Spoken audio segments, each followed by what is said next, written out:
વિસાવદરના આપ ઉમેદવાર પર અખિલેશ્વર દાસજી મહારાજ વરસ્યા હતા। એ આપના ગોપાલ ઇટાલિયાની માનસિકતા ખરાબ છે તેવું નિવેદન અખિલેશ્વર દાસજી દ્વારા આપવામાં આવ્યું હતું। તેમણે કહ્યું, આપમાં જોડાયા ત્યારથી જ સનાતનના વિરોધમાં છે। વિસાવદરથી ચૂંટણી લડે છે એટલે મંદિરોમાં જાય છે। ચૂંટણી આવી ત્યારે સનાતનની વ્યાખ્યા કરવા બેઠા છે।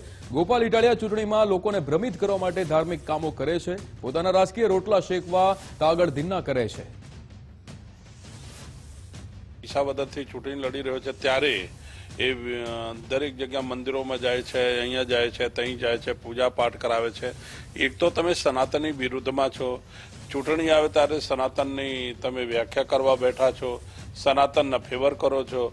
ચૂંટણી પતી જાય એટલે સનાતન તમામ લોકોના વિરોધ કરો, ભગવાન સોમનાથ વિરોધ કરો, સત્યનારાયણ ભગવાનની કથા કરવાથી શું લાભ છે, શું હાનિ છે એની વાત કરો, હિન્દુત્વની વિરોધની વાત કરો, ગાયની વિરોધ કરો, સનાતન પરંપરાની વિરોધ કરો, કથા થતી હોય એનો વિરોધ કરો, મહિલાઓને વિરોધ કરો, તો તમારી માનસિકતા જ ખરાબ છે।